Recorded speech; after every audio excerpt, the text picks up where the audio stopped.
Hello, my name is Marcus. I'm the compiler of a collection of therapy quotes entitled 1001 Windmills of the Mind. A collection of advanced self-help quotes taken from what's often called the psychodynamic or the psychoanalytic perspective, which long ago, as I understand it, was referred to by some as philosophical medicine or narrative medicine. The ongoing quest to know ourselves, the ongoing quest to find our story. If we find our story, we're aware of ourselves. If we're not aware of ourselves, that implies there's trauma, and we're afraid to know ourselves because if there's trauma, we're running away from that knowledge of ourselves while uncannily still trying to find ourselves while running away from ourselves.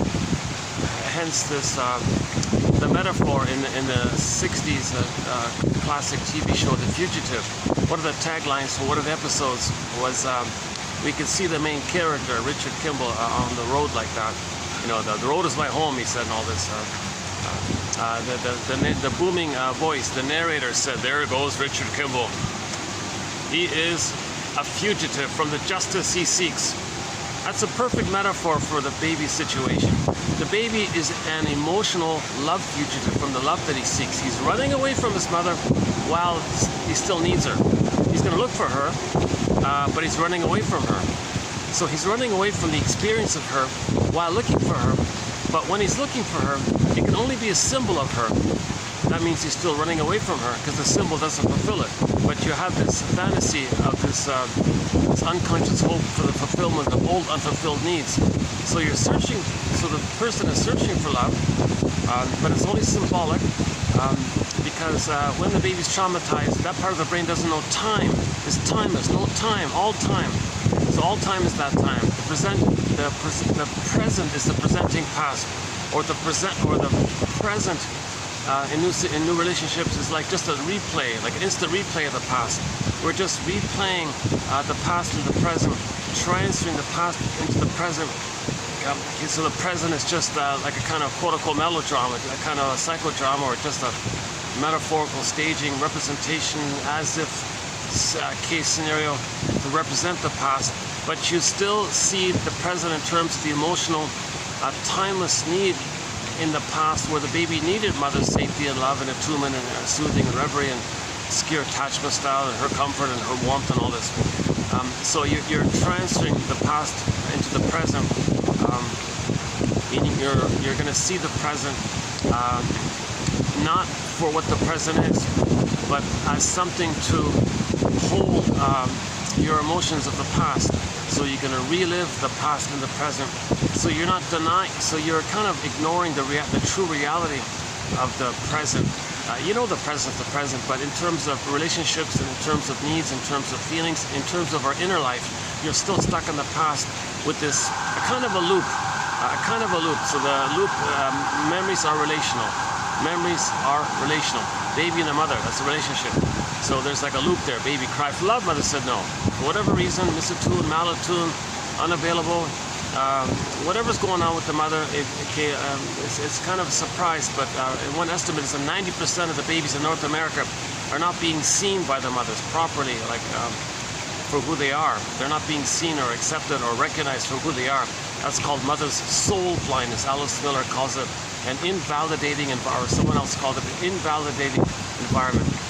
Word of the year by the Merriam-Webster Dictionary Company for 2022 is gaslighting. So a lot of mothers gaslight their babies because they don't see the reality of or have empathy for the baby in the present. They can't, because they only see their unmet need in the past. Some mothers can only see the projection of their past into the present. They only see the past. So the baby, in effect, is a staging for that mother's past drama with her mother. And this takes two forms. Okay, the main way it works is the mother who's traumatized herself and then has a baby. She's going to replay what had happened to her. So originally what had happened to her was that the mother as a baby cried for love, and her mother, the grandmother, said no. Okay, now this mother, the middle one, has a baby herself. That's a new situation. But this new situation is just going to be like a replay of the past. So how does she replay the past with her own baby? What does she do with her own baby in the mother's staging of the past? Well, she casts her own baby in the role of her in the past. Okay? So her baby is gonna play like a character, like a theater thing, like co-actors. They're gonna act melodrama. So the mother takes her own baby and says, okay, my own little baby here, you're gonna be me from when I was in the nursery. Okay? And I'm gonna be my abusive mother from back then. And I'm gonna replay it. So, baby, you cry for love. Okay, that's me crying for love. And now, when I was a baby, mother said no. So now replay, baby, you cry for love. I'm the mother who says no. So the behavior is she's gonna say no to her own baby. Okay, so she's replaying the actual experience.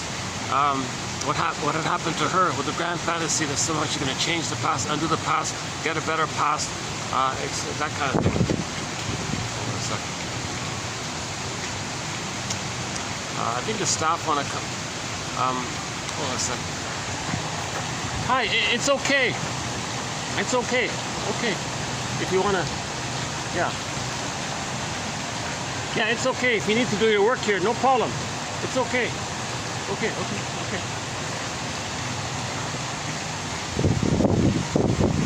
I think she was being kind of mindful. She didn't want to interrupt me, the cleaning lady. So I had to translate to the other person what I meant. Oh, great. Oh, lucky break here. It's been very busy for the past few days here. Luckily at this moment, it's Wednesday, mid-afternoon. What is it? Let's see. Oh, the battery's doing it again. Oh, son of a gun, 40%. Oh my goodness. This video is going to be done in multiple parts once again. I'm having a real brand new tech issue here with my... for some reason, my phone's not drawing on this backup battery pack. The battery that's built in the phone is pretty much gone. So I'm kind of dependent on this, but for some reason it's not drawing on it. So I keep getting like, 40-minute videos now or something. Or if I'm lucky, an hour. And then funny thing is when it shuts down, reboots, maybe like the third time around, it starts to work again suddenly. So that's too bad because I kind of... It takes me a while to get into a flow, and then I got to start the video again and got to backtrack and set it up all over again, right? And plus this keeps shutting out on me as well. Son of a gun! I thought maybe this time was going to work. 40% is dropping. Oh my God! This will be like a half an hour video. And okay, so when this video ends, go to part 2. We'll continue in part 2. That's quite a disappointment here. And the problem is the pop-up window only gives me like 2 seconds barely to stop the video in order to capture it. If the video shuts down automatically without the stopping, I lose the whole video. And that's unfortunate. That has happened several times. I'll show you the swan next time when I got a full battery here.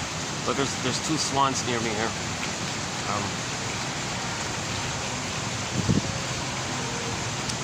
Yeah, he's doing a very strange. He's doing a very strange thing.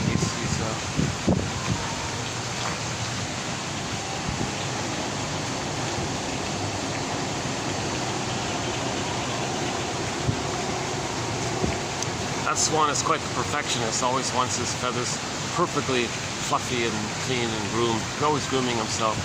He's a real perfectionist, that bird. The other one, his buddy there, is kind of more easy, laid back kind of thing. How's the battery? Oh, what a pity. Down to 38. Oh, son of a gun. Okay, I don't want to talk about the battery half the time here, so that's issue with the lighting here. Let me try this. Hold on. So the thing is, I got to balance the fan. I got to get the fan, but not have the wind interrupt the audio. So it's kind of a bit of a jigsaw puzzle here. Okay, so yeah. So Old Cunning Tale.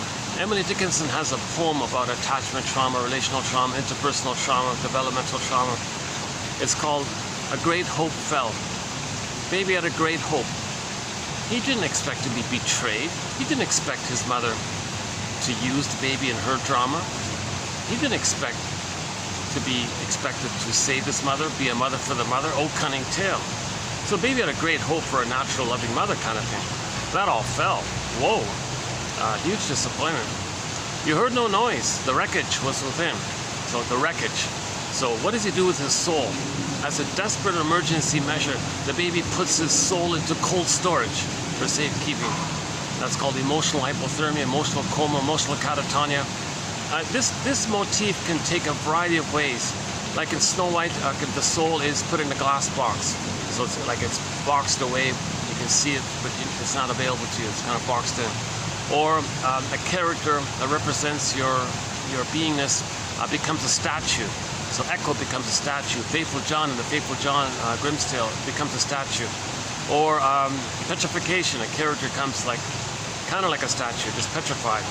Or becomes another form or something, like wooden, or like a stuffed, like the Velveteen Rabbit, the stuffed rabbit was saying, what does it mean to feel real?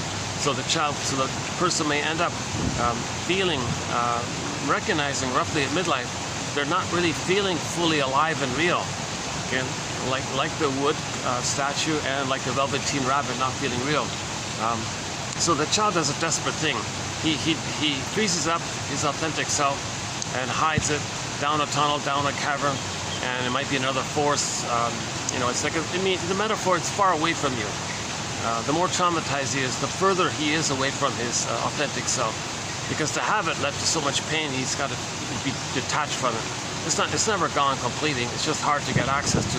Then in midlife, we want to get it back. That's called the hero's journey, the second journey in midlife. So we had it in the beginning, we lost it, okay, and then we want to get it back. That's the common universal monomyth that Joseph Campbell talks about. Chinnen calls it the second half of life. The second journey, meaning the second half of life, we go on this second journey kind of thing. Beginning roughly at 40 kind of thing, or 35, 40, 45, 50, 60, 70, 80, it doesn't matter. There's no specific date like that. But somewhere in the middle of life, people realize, geez, something's missing. I feel like I'm living the unlived life, the provisional life. When does life begin? I feel something's missing. Where's the pleasure and joy? I'm not mourning losses. I don't even feel really much great gratitude. Or maybe the Enu feeling from the Disney film Inside Out too. The Enu characters, maybe they feel some of that Enu stuff. So they feel something's off there. They feel something's wrong. Well, now they realize, what's wrong? Well, they were born with an authentic self. The word of the year by the Merriam-Webster Dictionary Company last year, 2023, was authentic. So we're all born with this authentic self. I'm running on caffeine. I'm not a coffee drinker. If I drink one coffee, it speeds me up. I speak more quickly. And then unfortunately, it kind of makes me sluggish in about an hour. Coffee's not my drink. I need guava juice. I need fruit juices and things. I need fresh, the good juices, Then I feel energized. Not this sugary packaged kind of stuff. Let's check the battery here. Let's see. It's draining again now. 43. Let's see. 43. What was it before? 40. Okay, let me check it in a minute. Okay. So this is what we're talking about. This is what we're dealing with. We're all born with this authentic self. Okay, it's referred to as our beingness, our home within, our connection to ourself, maybe feeling embodied. Okay, and then when you're embodied, when you're at home within, Robert Bly describes that as living in your own psychic house called the soul castle. So you're embodied like that. Kristen Wilson says, if you lose that sense of your embodiment and you feel disembodied, well, you're not making sense anymore. Literally, you don't feel your sense of self, part A, and then part B, you're not logically making sense, because with disembodied discourse, you're looking for love, but it's a symbol of love. And while you're searching for the symbol, you're running away from the past love that hurt you. So you're still dealing with this struggle with the mother in the past, and your whole life is still this constant replay of the past, dwelling in the past, lingering in the past, transit the past to the present is still the past. You're not making sense. You're not loving life in the past. You're not using your gifts. You're not using what's unique. You're not feeling pleasure, the warm pleasure of joy at the console. You don't have the wide range of feelings, the needed feelings, appropriate feelings, gratitude, tenderness, empathy, affection. You're not being an elder in life. That's called the quote-unquote more human side of being human. Okay, and we see this in a Disney film when joy and sadness get zooped away, and the person is in a survival mentality with the fear and anger, the first brain, second brain, third brain. In the second brain, that's the second mind, that's the feeling self. I feel, therefore I am. Our ontological self, our sense of self, come from that middle line consciousness, second line consciousness, second line memory system called the feelings. And joy and sadness represent our basic primary feelings. And when joy and sadness got souped away, it's because the needs weren't met. So when needs are not met, the pleasant feelings soup away, and the person regresses back to the survival brain. That's where fear and anger. So mainly anger's at the console. So in the original Disney film 2015, anger's at the console because joy and sadness got souped away. Now, who wants to live their whole life in hypervigilance, a little paranoidish all the time, and always impulsive and reactive, and either or thinking, binary thinking, and you're only thinking in survival terms. You're literally kind of thinking in an analogous way to any kind of like reptile, or you're human, but you're dominated by that survival brain.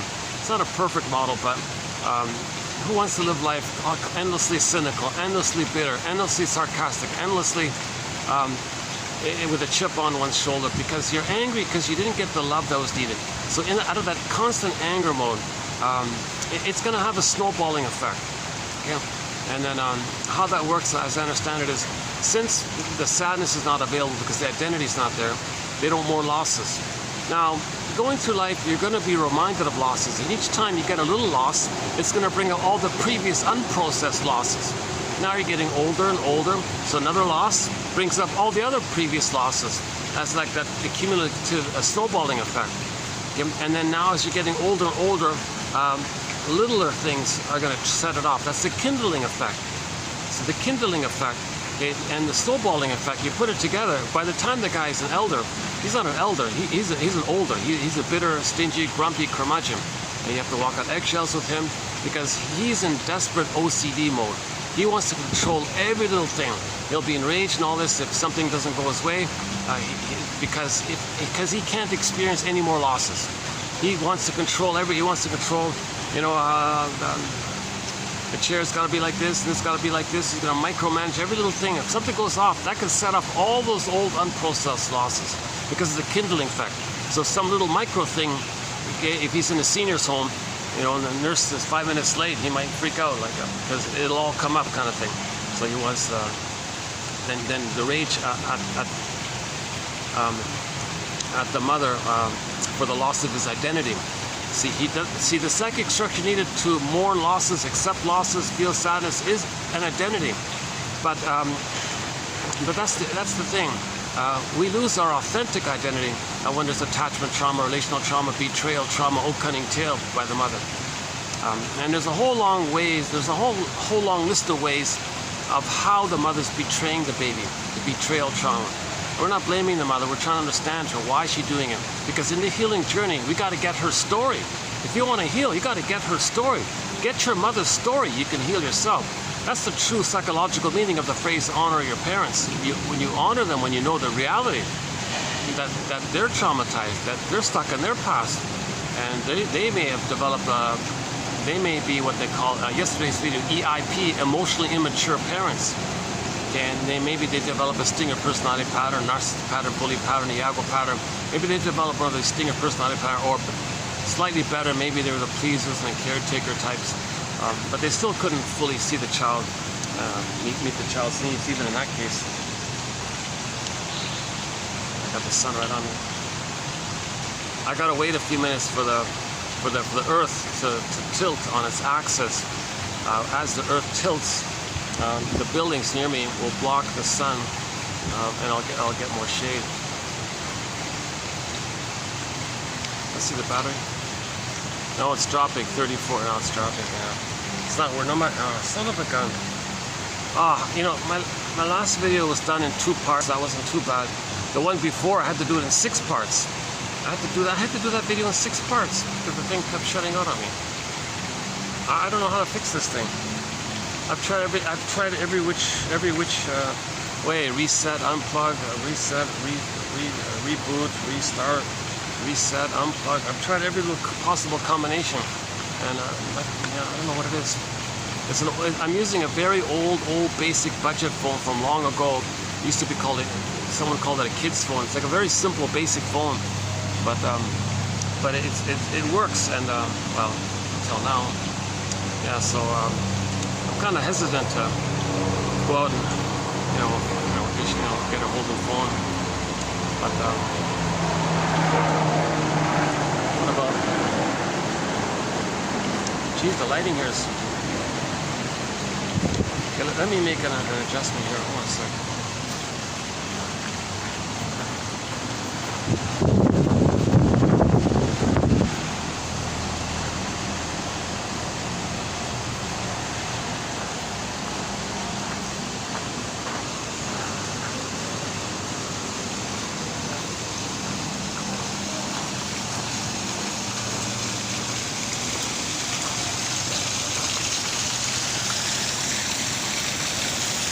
Okay, let me sit in the shade here until that.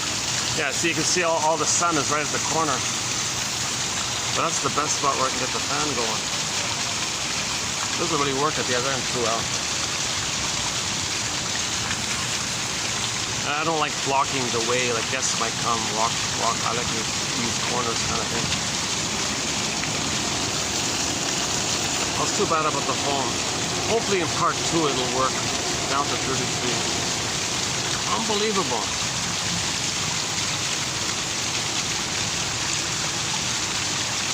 See, it's not drawing. It's still at 100%. It's not drawing on it. It's not drawing on it. For some reason, maybe the cord. This is a brand new cord, though. It's not the cord, right? Well, who knows? Maybe it is the cord after all.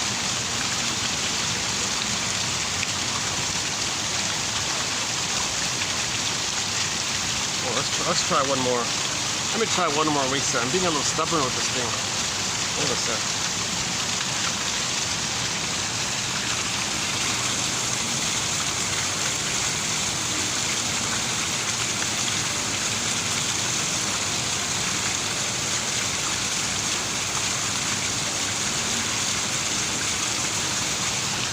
What about now? Did it work? No, same old thing. Yeah, same thing. All right, never mind.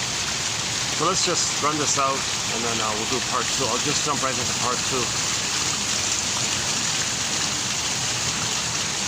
Okay, that's sort of the presenting problem.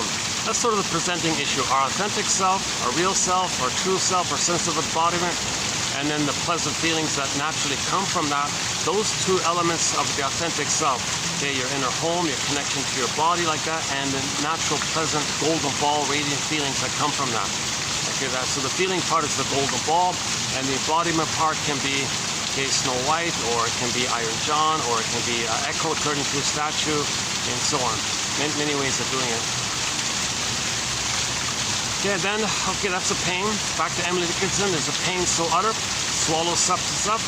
Okay, like Miss Core on the so one version is Miss Core gets pulled down into the underworld. That's the unconscious. The memory of the trauma gets recorded down into that first brain, second brain, third brain. Zoop, it gets into that first brain. And that's the survival brain, and all the energies in that memory neural circuit. It's an imprint, it's like an etching, it's like a stencil. They even have names for the chemicals that kind of groove it in, kind of like that. And all of your energy is swirling around in that memory loop, because there's no time there. And it's a conflict, because the child can't love life without having been loved by the mother. The child needs to feel safe with the mother to have himself. If he's not safe with the mother, he's sticking to her, clinging to her. This is referred to as being trapped in the tar pit of a negative symbiosis. They call it adhesiveness, like crazy glue. And in extreme cases, he identifies with her. Has to deal with the you-know-who. And he has her power because he's her and he lives forever. That's what they mean by that.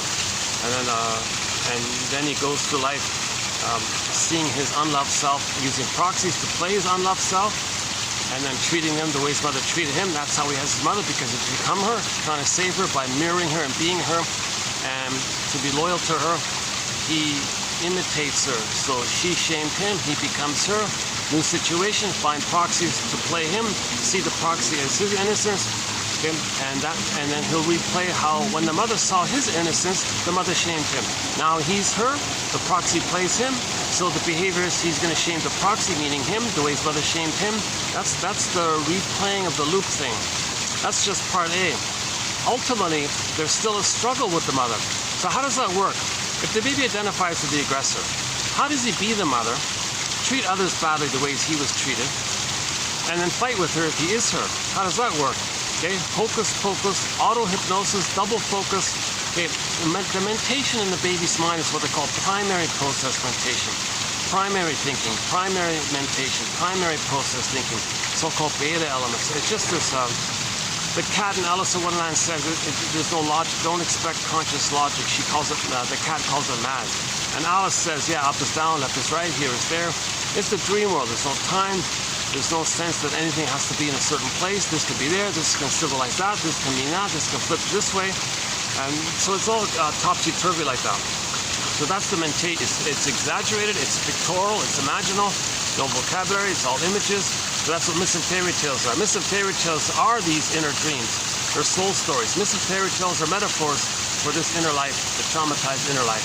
Myths and fairy tales are metaphors for a traumatized psyche. Myths and fairy tales are metaphors for a traumatized mind.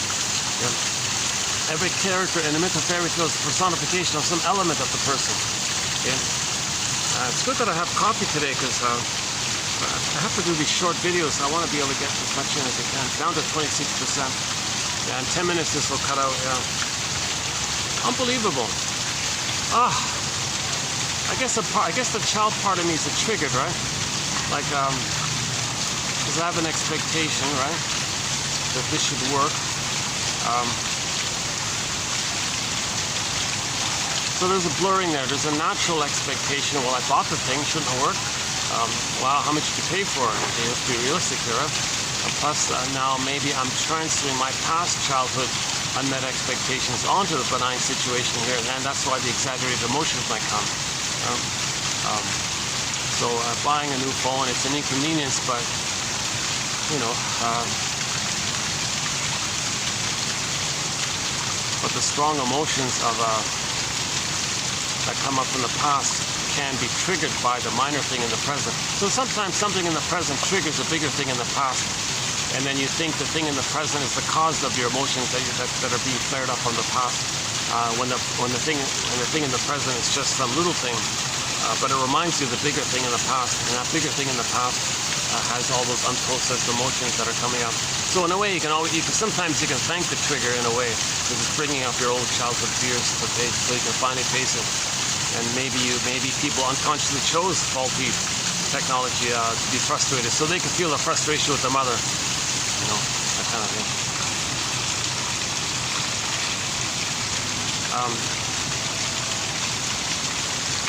So a common way the old cunning tale works with the mother is first she has the baby. She has the baby and says, and doesn't see the baby's needs and all this. She's not there yet. Because in the new situation of having a baby, this is a new scene, this is a new staging, this can be a new melodrama, a new replay, an instant replay of her past. So she says to the baby, all right, baby, you're going to play me from back then. I'm going to play my shaming mother. You be me crying for love, and I'm going to shame you. That's what happened to me in the nursery. Okay, that's part A. So she acts like the aggressive mother. But how does she fight with the aggressive mother? Primary process mentation, hocus pocus, auto-hypnosis, double focus, flip-flop, Alice in Wonderland.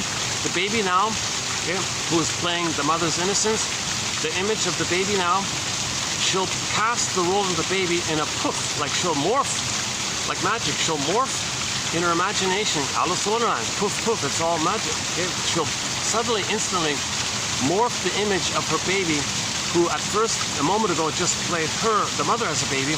Now suddenly, the baby's going to play that mother's abusive mother back in her nursery. Now the mother will be herself fighting with her mother. So now she's fighting with the baby, wanting to control the baby, thinking the baby's her mother. The poor baby can't say, hold the phone here, mother. Whoa, what's going on here? I'm not you from back in the nursery. Whoa.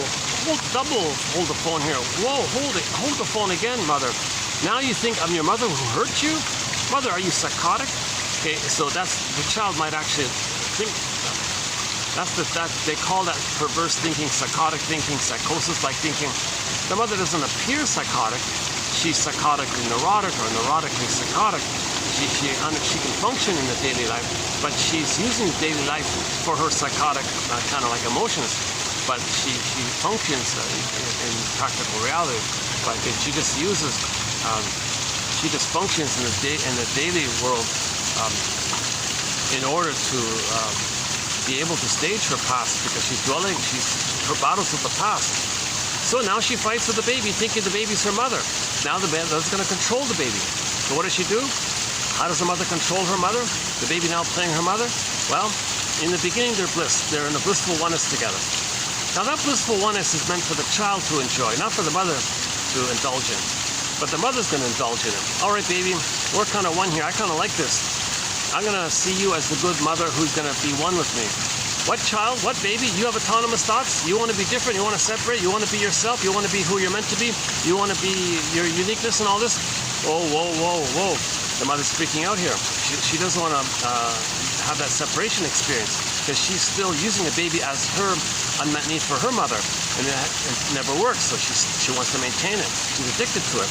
She's actually addicted to her baby in a way. So the mother says, like in Alice in Wonderland, baby, if you have your own thoughts, you betray me. You betray me, baby. You with me or against me? That's where that comes from. Baby says, oh, sorry, mother. I'll sacrifice my autonomy. I won't be who I'm meant to be. I'll stay in the blissful oneness with you because that's what you need. That's what you need, mother. Oh, very good, baby. I'll reward you now. I'll be nice to you now when you do that. So the mother rewards this symbiotic regression for the mother's indulgence to use the baby as a symbiotic object. Basically, the mother's using the baby as her mother's breast, basically, and wanting that blissful kind of oneness like that. What's going on with the baby? Okay, he's got to put his soul into cold storage, and he's got now the baby, him or herself has to have a mother. So he doesn't have a loving mother here at this point. He has this abusive mother. So what the mechanism in the mind is called identification with the aggressor. So the baby will say, fine, mother, I'll forget about myself, and I'll be like you, and I'll treat me the way you treat me, and that maintains the blissful oneness that you need. Because you still need that mother's love, and you know what, mother, maybe I can save you. Maybe I'll be just like you, and I'll treat me the way you're treating me, and we'll be one like that. Maybe you'll feel seen, and you'll feel that oneness. Mother says, oh, good. So what cost? Now the child's going to, hold a second. Down to 29%. See, it's not draining. It's not draining. It's still not draining it. How do I get this thing? It's an interesting metaphor. The iPhone is a baby. Here's the breast. And there's the connection, the cord, and it's a faulty connection. You see? And the baby breast iPhone, the baby iPhone cannot get nourishment from the breast milk, right? From the milk battery. And the line is broken. There's not connection there. That's another image of trauma. The baby's trying to suckle with the rubber nipple. There's no human connection there. The rubber nipple, there's no nerves to the mother. It's made out of petroleum, whatever it is. Rubber. It's from a tree. Oh, it's from a tree. It's not the mother. It's a thing now, right? Rubber. Like a tire. So the child's not getting that connection, that motherly essence interaction. Yes, he survives with the powder stuff, but we're not talking about physical survival. We're talking about emotional inner survival, like his feelings, his authentic self-survival. If he loses his authentic self, yes, he develops a scaffolding of defense mechanisms, a grouping of mechanisms of the mind, operations of the mind, and bundles them up and creates like a personality setup called the false self, the adaptive self. And this self we use to go through life with. So yes, we can still drive a car, get 10 PhDs, 10 medals, get 10 awards, write 10 hit songs. You can still be successful in all that. So you can still go through life. But we live to the extent that we feel. So even though we're successful materially with our false self, and we think our false self is the real self, and we're missing something. So that's why in midlife people will say, gee, I got 10 hit records here, I don't feel empty inside. What's going on here? So maybe I need to write another 10 hit song record. Maybe I need 10 more medals. They're lost. So they think they gotta try harder or something. We live to the extent that we feel. That's a quote by Horney, one of our mentors. Yeah, and in today's video, we'll be posting a couple of quotes by Horney, one of our mentors. It's been a while since we've included some quotes from Horney. So I'm glad to post maybe I think 3 or 4 from her in this video here. So yeah, that's coming up. So stay tuned. We'll do that in part 2. Oh my goodness, how did that happen? The whole inside is packed. I didn't even see them come in. I didn't even see them come in. Maybe they came from the back way or something. Yeah, the inside restaurant's packed. 33. What was it before? Oh, it's still 100. It was 34 before, right? Now it's 33. I gotta keep a careful eye on it because it drops suddenly. It might say 33 and suddenly it's like the battery's out like in a minute. Yeah, I don't like, see that's part of my anxiety. See, that's part of my anxiety. Actually today's quote, we do have one quote about anxiety by Karen Horney, one of our mentors. It's a good quote. Actually, it wasn't printed. She didn't write it. She just gave a lecture at some kind of conference kind of thing with other therapists around. And luckily, there's a transcript of it, and somebody made a transcript, and then that transcript got published finally in some kind of a book about Karen Horney, and the guy who compiled her notes and all that included this. That's pretty good. I like that. So he managed to save some of her. Now my first thought was, you got to be kidding me. Here you have one of the greatest therapists of all time, Karen Horney, giving these lectures at conferences.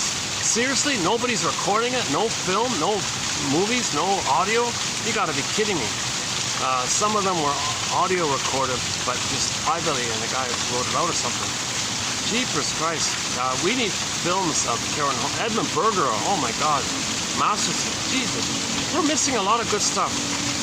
Luckily, we have what they wrote. You know, that's something. Jesus. It would be wonderful to see Karen Horney speak, you know, on film. We don't have any video of her. There's one audio. Yeah, there is one audio clip of her. Just before she passed away, she gave one hour lecture about neurotic love. I think it was about neurotic love. The difference between like regular love and transferring your unmet need for love in the past to somebody in the present and expecting somebody in the present to be the good mother that you needed back in the nursery. That's called transference love. So the difference between like regular love of mutuality versus transference love. When you transfer the past to the present and use the person in the present as a reincarnation of your mother in the past, that's called transference love. So it's chaotic like that, it's neurotic like that. So, and we have a whole chapter of quotes on it. Let's see. 32, yeah, it's draining still. 32.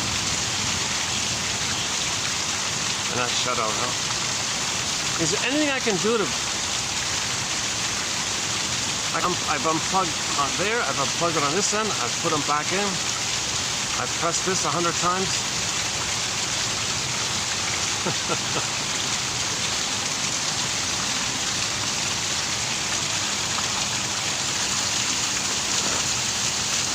Oh, it's still sunny over there. Yeah, I need the van. Jesus, yeah.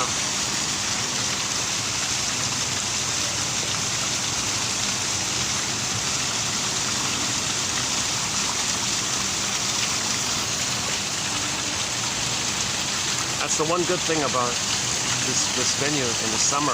Nobody uses the outdoor portion due to the heat. So I bring some ice with me, and I have the fan. I can barely do a video. Yeah, let's do that later today. Later today, let me go to the mall or something and buy a new cord. Maybe it's just a cord issue. Let me change the cord. Let's try that first before I give up on the phone.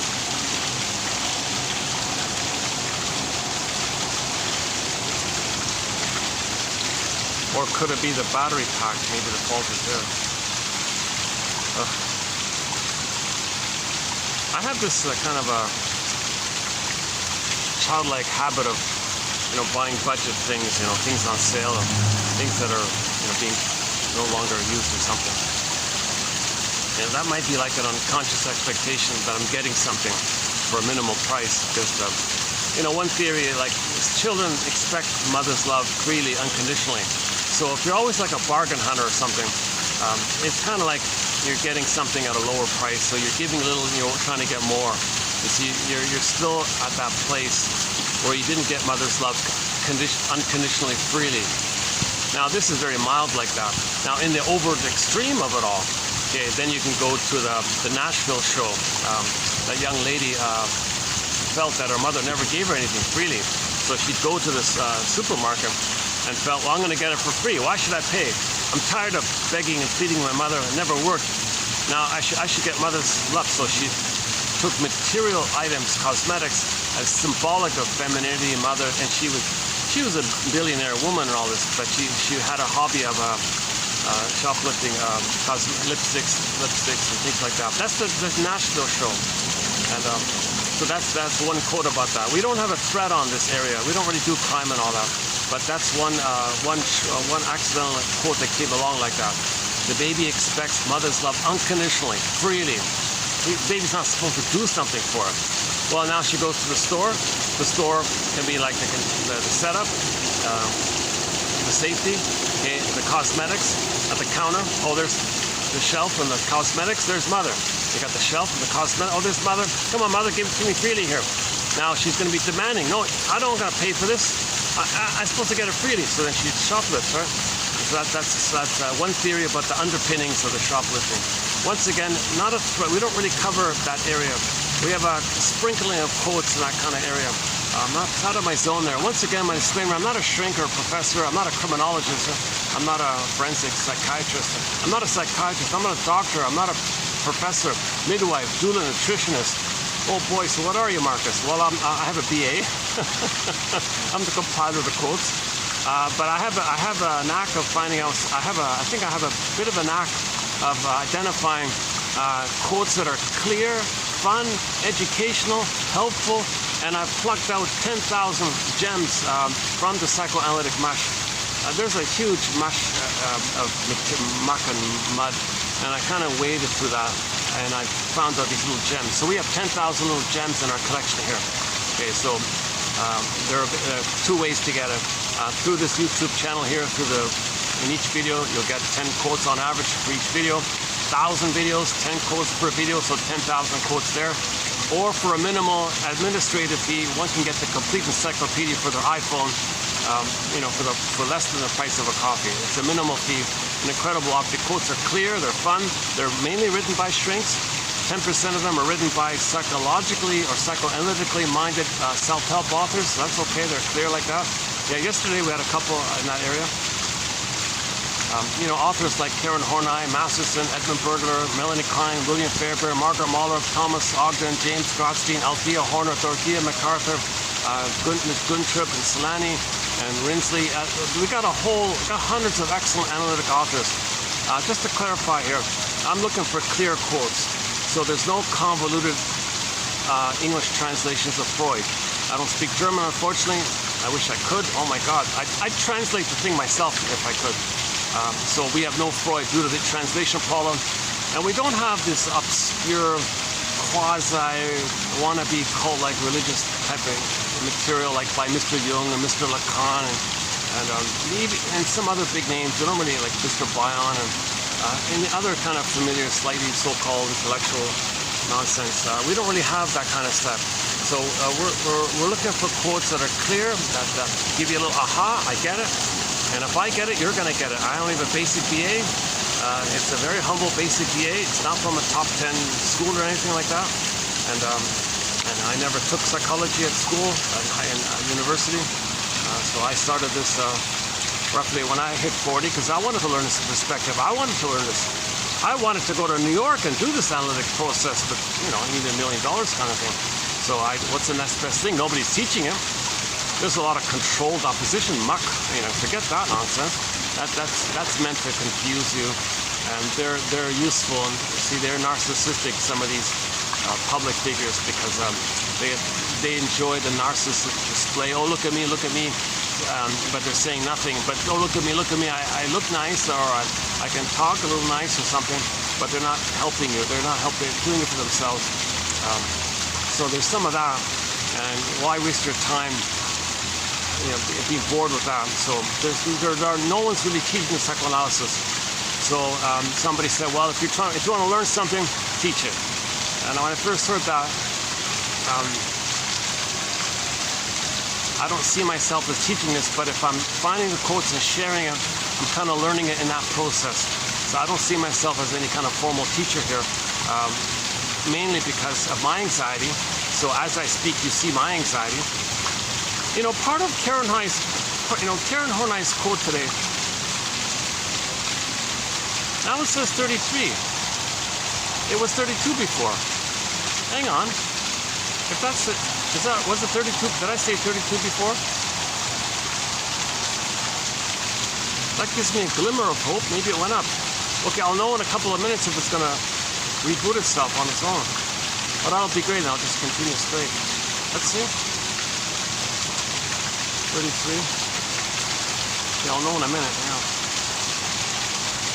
No, but it's still not charging from here. No, it's still 100 here. That doesn't make sense. If it's not drawing on here, there's no way the battery in the phone can go up. I must be mistaken. I must have said 30. Oh, it was 34 last time, right? 33. Let's see. Geez, let me wipe off. Let me wipe off some perspiration. Hold on a second. Yeah. Give me a minute here.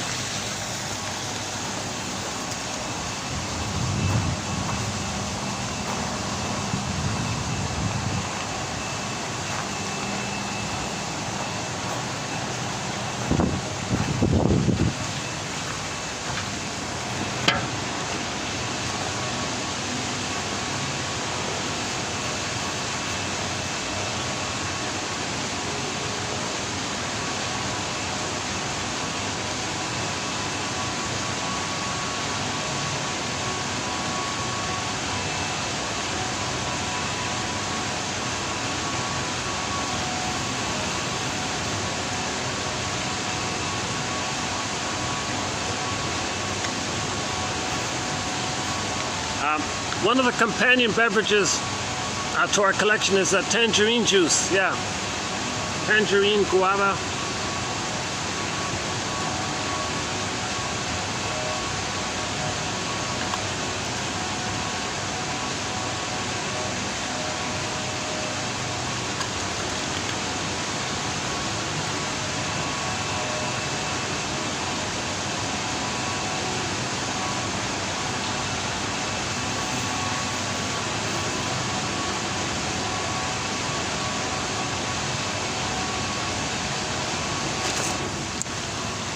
Let's see, how's it doing here? 36. I don't believe it. It's charging up. I can't believe it. And it's still at 100 here. I can't believe this. Now it's charging up. This is the weirdest thing.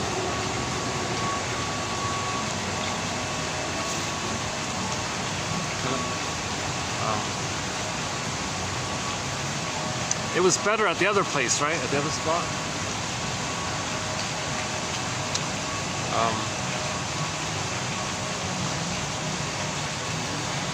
Yeah, let's go back to this. It's still kind of sunny here. Let's go back to the other spot. Hold on a second.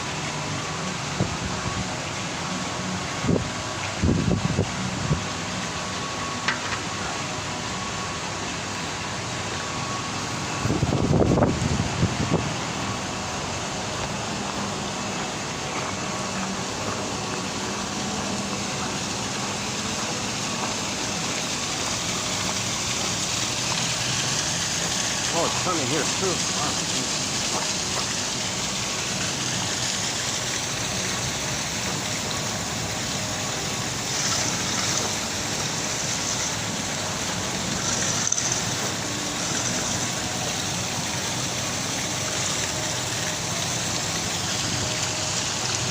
How about like this?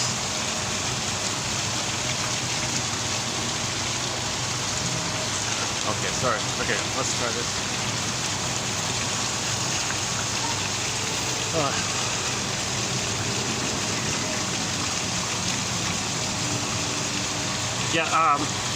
Karen Horney, one of her quotes, the first one coming up, the longer one, she was speaking to the audience and she was talking about. She was describing herself hypothetically how she would feel about the lecture that she's giving. So she talked about if I were like highly neurotic, I'd obsess about the topic. I'd want everything perfect because I don't want you to ask me any questions that I'm not prepared for. Then I'd be embarrassed, then I'd criticize myself, and then I might think I have all these demands on myself. So I'm going to project that onto you and say, come on, what do you want from me, people? Because she has these demands on herself. So she projects that and says, come on, people. And then when she's in that mode of thinking everybody's like demanding something from her, then in response to her projection, she says she might be in like quiet rebellion against the people. Now she's in rebellion against the audience. She's defiant against the audience, and she might be a little difficult in her speaking against the audience. That'll end up with her doing a poor job, and that'll confirm her fear that she's not good enough. And that's all anxiety does. Anxiety does this kind of thing. I thought it was a clever thing. And I read that quote, I thought, oh, I can apply that to myself. Like, why am I anxious when I speak? Do I have these demands on myself to do a good job? And then somehow maybe I'm projecting that onto my imaginary audience, and they're expecting too much from me. Oh, you're expecting too much from me, are you? The imaginary audience, you want me to be perfect and all this? Oh yeah, well, hell with that. I'm gonna rebel. I'm gonna be a little anxious. I'm gonna avoid and delay and stop and be passive aggressive and stutter a little bit and meander a little bit. So my anxiety might be my kind of covert rebellion against my own projection onto the audience of now I'm thinking that the audience expects too much. But no, I maybe expect too much for myself. I'm not aware of it, so I project it onto the audience. Now the audience is my mother. Now I'm rebelling against my mother with my little anxiety like this. I'm in fear of my anxiety. My old fear has come up. I project it onto the imaginary audience, and now I'm rebelling against the mother. So we're still fighting with the mother. You see, in this, we'll talk about the Disney film, the sequel, the trailer for the sequel coming out. Inside Out, the sequel is coming out in 2 months. I'm posting this video in April of 2024. In June of 2024, after a 9-year wait, the sequel to Inside Out is coming out, Inside Out 2. So the trailer's available, and I've been talking about the trailer a couple of times already, past couple of videos. So anxiety is going to run the console in the sequel. In the sequel to Inside Out 2, the film entitled Inside Out 2, which is the sequel to the original Inside Out, the 2015 one, at the console, anxiety is going to run the console. So let's spend some more time talking about anxiety. And our first quote by Karen Horney gives us one little clue about it. I.e., each person may think that they got to be perfect to save the mother, right? Some babies think if they're perfect enough, maybe they can save the mother, have a loving mother, and they get mother's love. So they have this unrealistic pressure on themselves. And some mothers, when they don't love the baby interprets that as a cry for love. Oh, don't worry, mother, I'll save you, I'll fix you, I'll cure you, I'll heal you, I'll make you be a loving mother. That's a huge pressure like this. So they think they got to be like over the top, super perfect to see if they can magically convert a traumatized mother and make her be a loving mother. Like, what kind of expectation is that, right? So that unfinished business, that unresolved issue, can come up in the form of anxiety, including myself now when I'm talking to the imaginary audience. So mother had all these demands. I believed, so I had these demands on myself to save the mother. So I had a lot of impossible demands, right? So then now I would project that on, that's what the mother wants. So the audience wants that. Oh yeah, mother, audience, yeah, right. Well, I'm in rebellion here. I'm not gonna give my smoothest performance, or I'm not gonna do my best because I'm in covert rebellion like that. So that's coming up. So stay tuned. Let's see. It's charging up. Yeah, so this, I can't believe it. This is the first time this has ever happened. This is the first time the battery's diving like this and it suddenly just looped around unexpectedly. And it still says 100 here.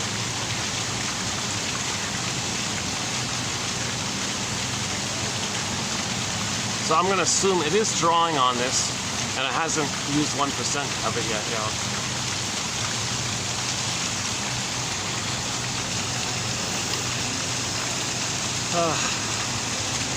Yeah, let's before we do Karen Horney's material and talk about the Disney film Inside Out, let's go back to that record, that loop we were talking about before. So I mean that mother-infant memory relational unit is looped around in the survival brain. So imagine in the survival brain, the crocodile brain, the reptile brain, the salamander brain. These are nicknames for that survival brain because those animals only care about survival, the instinct of survival and reproduction. There's no love or trust or family. And Janoff jokes, yeah, don't talk feelings and family with a crocodile. They only have the survival instinct.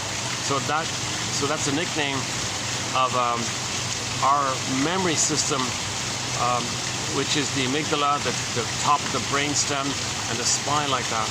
And its language is biology and physiology. There's no language there. Right? The language is the stress hormones, and you sweat too much, and your body temperature, sweaty palms, or whatever, like blood circulation,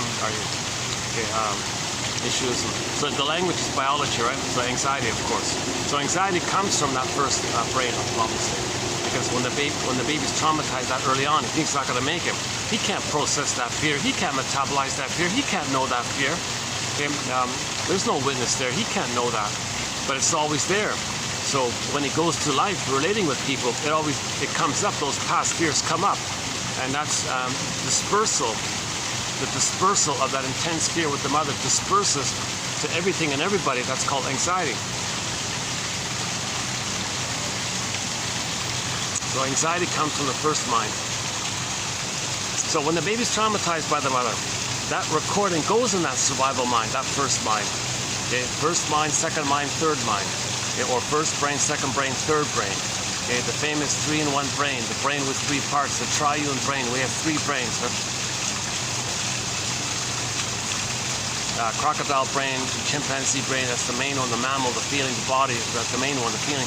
And the thinking cap, that's the neocortex, the thinking cap. But our primary feelings are from the middle one, and the survival sensations are from the first one. So in the original Disney film, you saw that joy and sadness were the middle ones. That got zooped away because the needs were met. Then you went back to the survival place. And that's why anger is at the console. Impulsive, reactive, either or thinking, binary, either or. There's impulsive, exaggerated. There's no reason. There's no human. It's just this cold-blooded kind of reptile. The way a reptile thinks, something like that. So that's obviously not loving life. Love life, you got to be kidding. They're in survival mode. They're in no place to love life. They're just in survival mode. Now there may be sadism, where you get the bliss with the mother when you treat others the way your mother treated you. That's called emotional sadism. That's not pleasure. That's a pathological joy, they call it. And there's no like healthy joy. There's no healthy pleasure like that. There's this replay of the trauma bond with your mother when you act like the mother shaming you. So you find proxies to play you, you shame the proxies. That replays the trauma bond of mother shaming you. But you're playing the mother role who shames you. You distract yourself from the pain of you now shaming yourself by finding a proxy to play you. Shame the proxy that distracts you from you shaming yourself. But when you shame yourself, though your mother shamed you because you are her, you reflare up that original underlying covert hidden blissful oneness that all babies experience in that blissful oneness with the mother. All babies have a blissful oneness with the mother. So that part is going to be, now when you go back like that, it's addictive. Now, when they act like the mother again and again and again, now they're getting addicted. So they're addicted to hate, they're addicted to greed, they're addicted to sarcasm and sadism. They're addicted like this because it reflares up the blissful oneness that they had as a baby with the mother when they recreate the interaction with the mother where they were one. And when they were one, that's called the blissful oneness. What about the pain of it all? Well, the proxies will, half of it goes to the proxies, the other half of it is numbed over with the endorphins. And they're motivated by the survival of needing to act like the mother. It's a question of survival, right? So the baby has to survive. So he identifies with the aggressor. That's his way to survive. No baby would survive without a mother. How does he have a mother if the mother's hurting him? What does he do? He can't leave and have no mother. He's got to have a mother. If the mother's hurting him, what does he do? Okay, he'll beat her. He'll beat her and shame himself. That's a painful situation. So, okay, find proxies to play him and shame them. That distracts him of how he's hurting himself. And that leads to the stinger personality pattern. And what are the stinger personality patterns? Oh.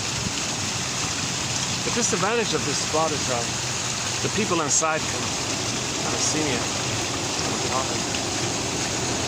Maybe I can go back now. Let's see. Let's try to go back, yeah.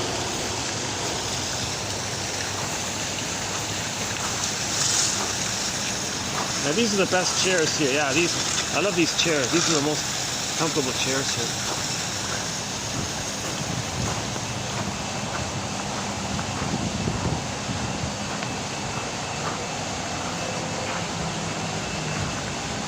Okay, we got a bit of shade here. All right, finally.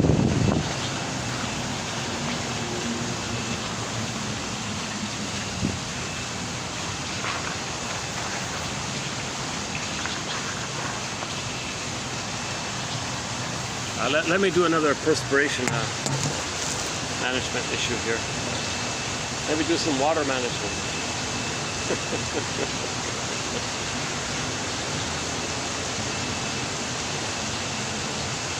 Salt water.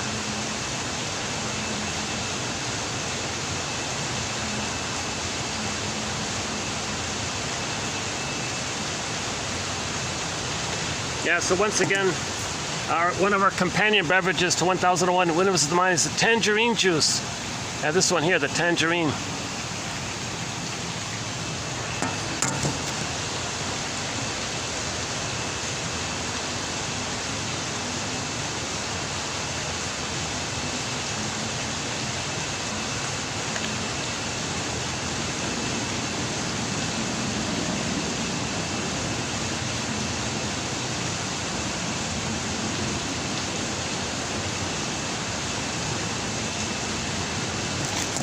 Okay, and these are the quotes I will be doing today. Today we'll be doing 2807. Yeah, 2807. Yeah, so there she is there. Karen Horney. Karen Horney. Yeah.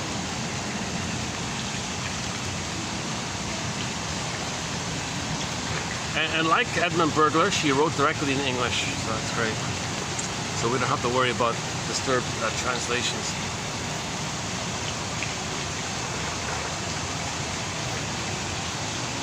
So where were we? Oh, the loop. Yeah, let's redo the loop.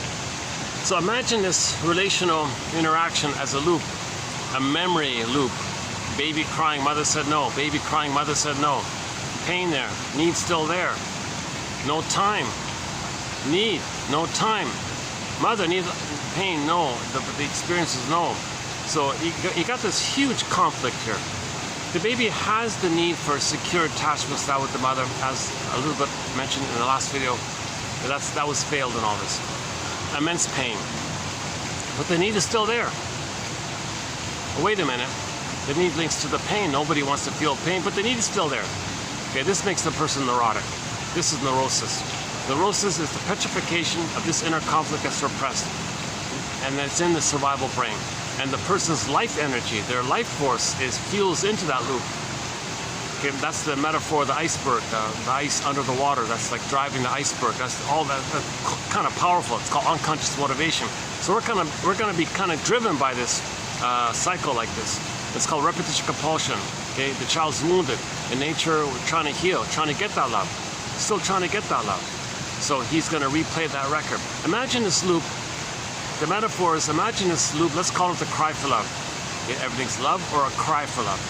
If the baby wasn't loved, to be able to love life in the present and express his uniqueness, which would be an act of loving life and meaningful and pleasure and all this, then he's going to cry for love to get to that place where he can love.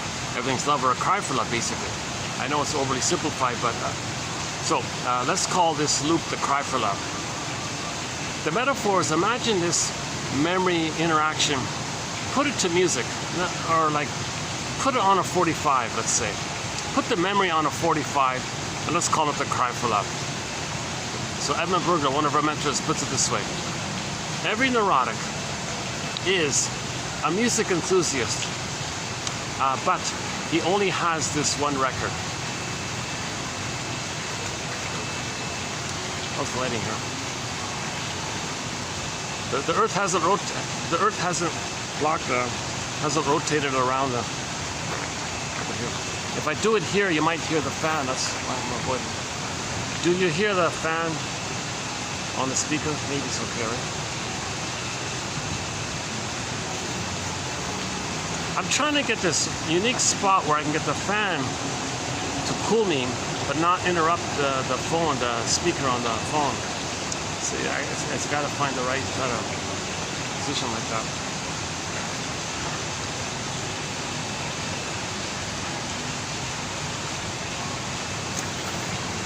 Or if I do, what about like this?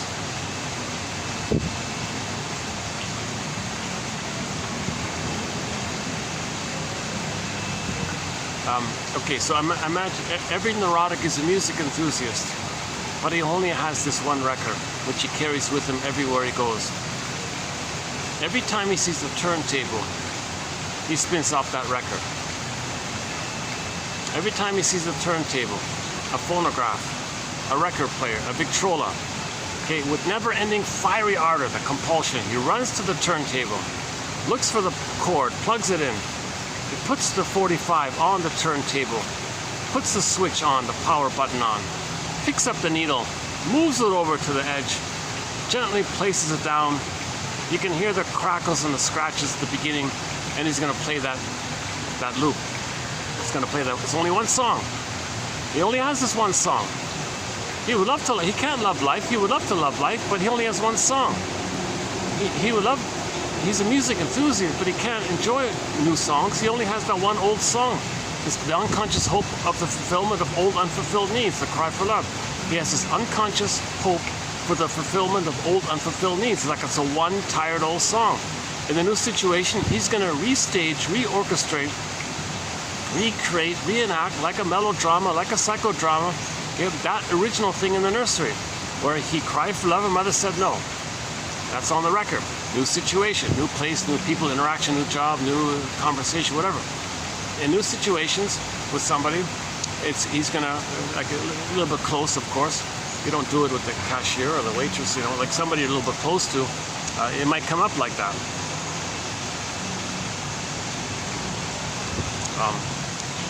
Like you feel safe with somebody, you know, when you feel safe with somebody, that's when old stuff comes up. So you're gonna replay it, and hopefully your friend will say, "Oh, you're letting me know what happened in your childhood. What do you mean?"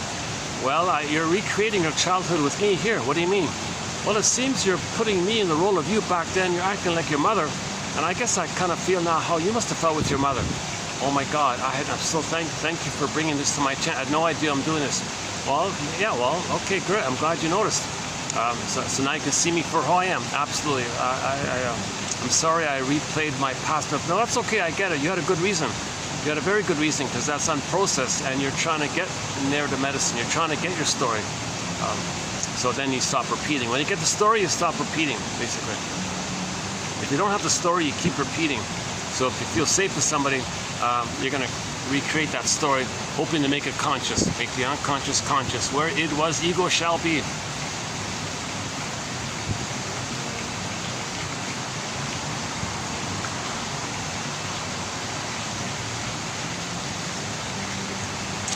You know, I know this is a unique day here. This is the last day of the holiday, and then tomorrow the people return to the big city, beginning tomorrow. This is the last day, I think, of the major yearly holiday around here.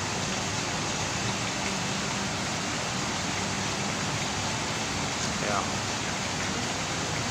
And today's Wednesday, right? What is it? Let's see. Wednesday, yeah. Uh-oh, hang on. My battery pack. Oh, now it's not working. See, here I thought it was working, now suddenly. Uh-oh, hold on a second. Oh, there we go. Okay, I just have to reboot it. Now let's see. Uh-oh. I celebrated. now it's looping around, now it's draining again on me. For a little while it was charging up, now it's draining down again. Now I'm back to where I was before. Jesus Christ. It says 54 now. Okay, let's see what happens. Son of a gun.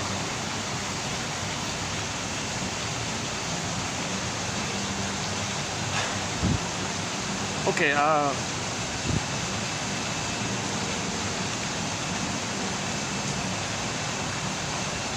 I'm just noticing the swan. He's trying to make himself easy. He's trying to make himself comfortable. He's gonna take a nap.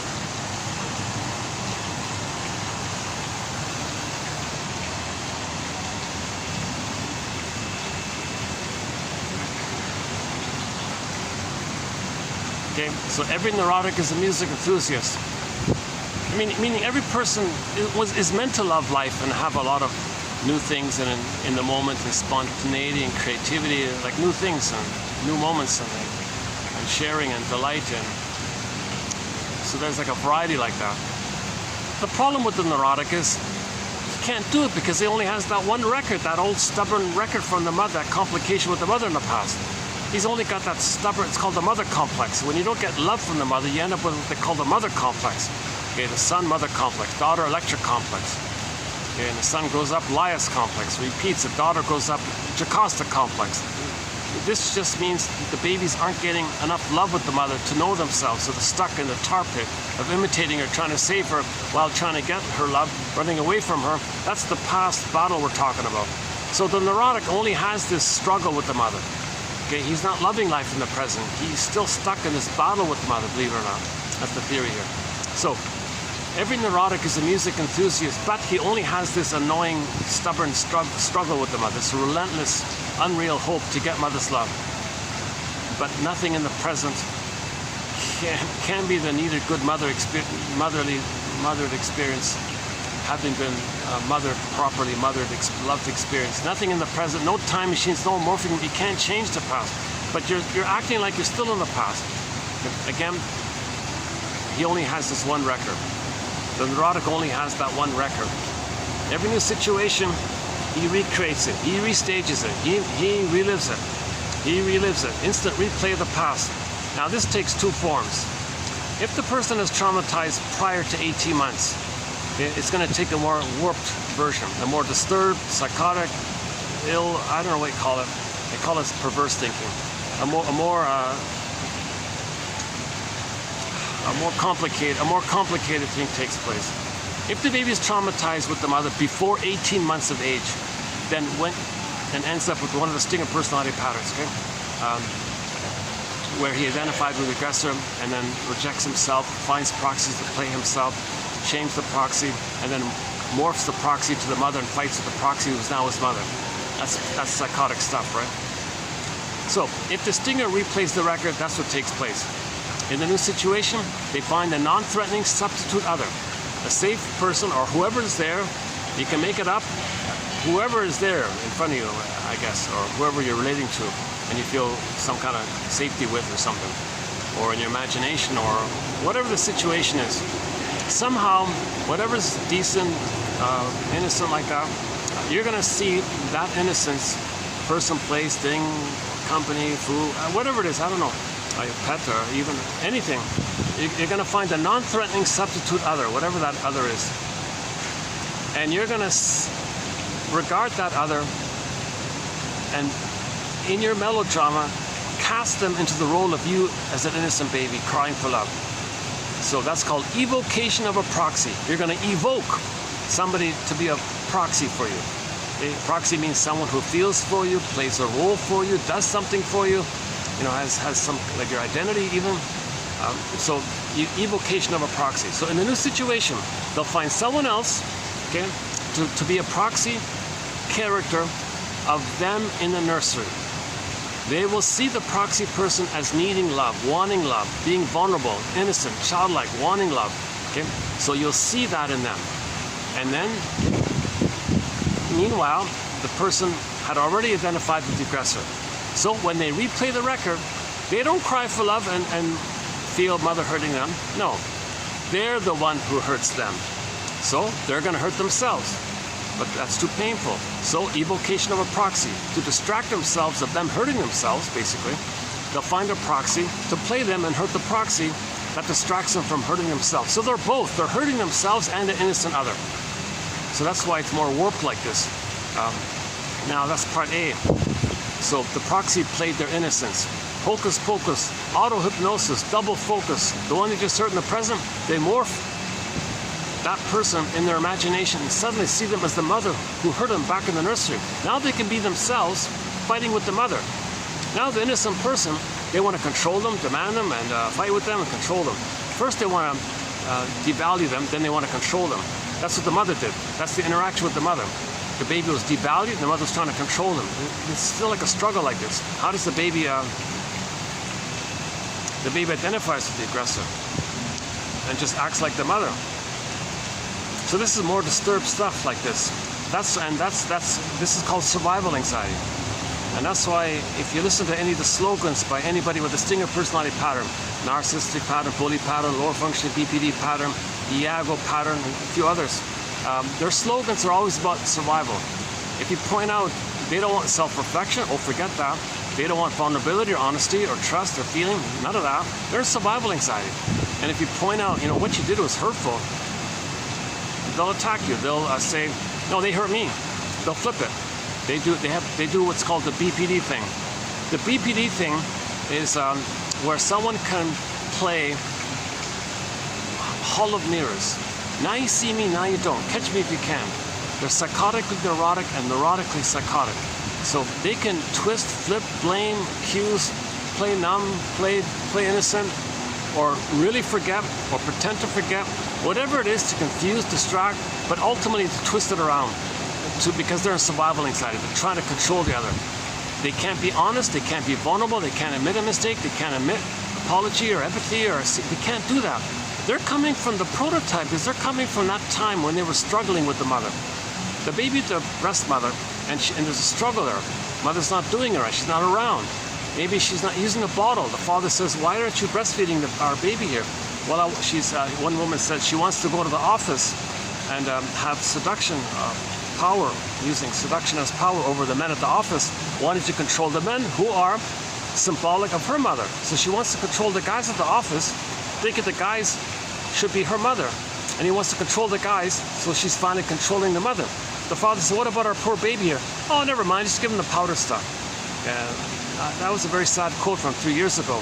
He said, he said something to the effect, I forgot exactly, but he said something to the effect, I had no idea what a rotten, cruel mother my wife would turn out to be.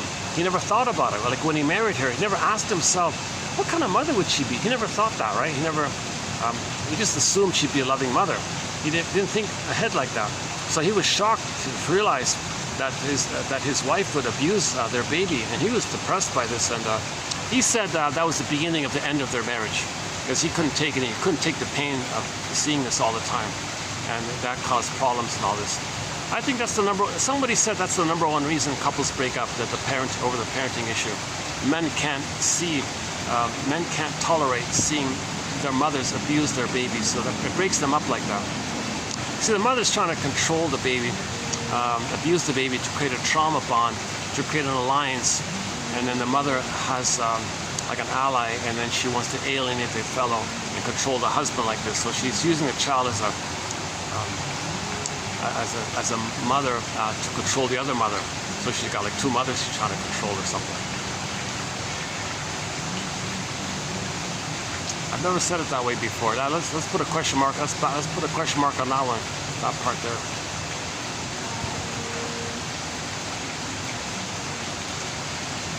Yeah, I don't really know exactly why. Yeah, what I'm missing is I don't know why marriages break up over the parenting issue. If that's the number one reason why couples break up, what are the details around that? Like, yeah, I'm missing that. Like, what? I don't really know that too well. What are the details around that? Like the one quote we have, I understand. The guy said, I can't take this. I can't take seeing you abuse our baby like this. So he took off, or they broke up or something. Or she took off, or he drove her away, or she drove him away. I don't know what happened. They broke up finally. Because because he couldn't bear the pain of seeing it, and he couldn't protect her because he was like working day and night, non-stop. So he couldn't be around to protect their child from the abusive mother. He couldn't afford a nanny, I guess, or he couldn't find someone else to take care of the baby. He didn't have that resource or something. So he felt very pained by this. So I don't know the full result. I don't know the full case history like that. But that was an early quote from 3 years ago. We've been posting excellent quotes all throughout this series. So every video you'll get something like this. In each video you get something like this. On average there are 10 quotes. Let's see today how many? Let's say, okay, 1, 2, 3, 4, 5, 6, 7, 8, 9, 10. Yeah, here's 10 today, yeah. So this is pretty typical. There's 10 today, right? So there are 10 quotes in each video. There's 10 quotes like this today on average. My hope is that 1 out of 10 you'll like. I feel a warm feeling of connection if I have the fantasy that somebody liked 1 quote out of each video. I feel like I'm connecting and sharing like that. We're sharing something. We're sharing our learning. We're sharing our healing. We're sharing our healing journey. I feel a good feeling like that. If 1 out of 10 you like. So we're posting 10 in each video with the hope that one in each batch will be of help. Hold on. Oh, it's draining quickly. 28, 27. Oh, it's draining quickly. Okay, it's not working again. Oh, son of a gun! I thought it was going to stay. Something happened when I moved over. The thing broke on me again. But mysteriously, it briefly. Maybe it is a loose wire. So maybe it must be some kind of loose wire. What did I do last time? Let's try it again. Because the way it is now, this video is going to cut out in about 10 minutes.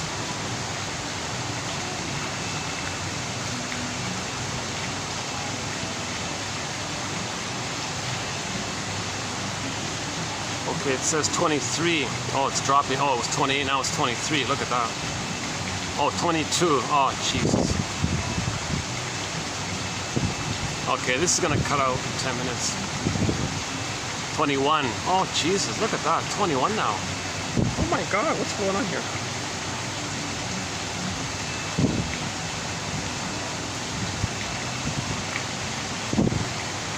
$19. Oh, jeez. Oh, now I got the warning part. 18. Oh my God. Oh my God. Okay, there'll be a part 2 then.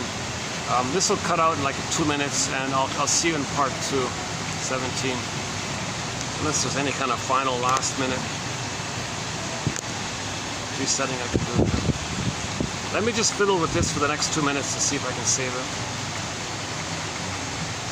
15. No.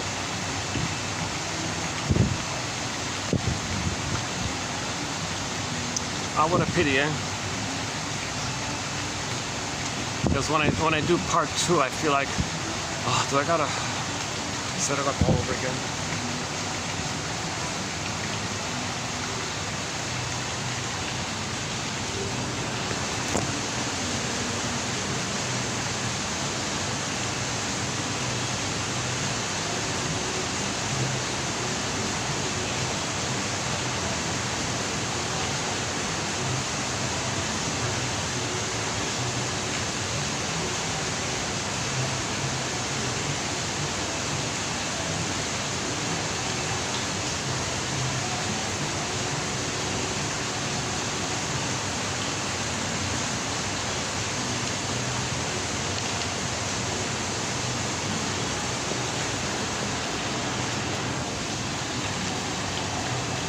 Yeah, this is not, now it's not even turning off. Oh, there, now it turned off, finally. 9%.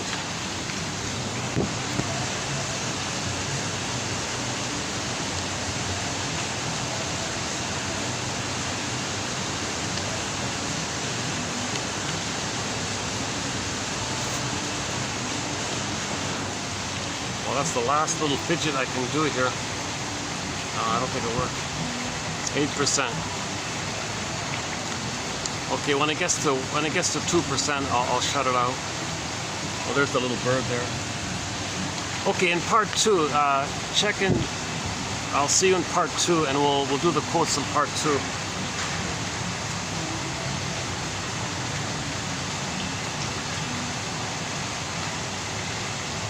$7%.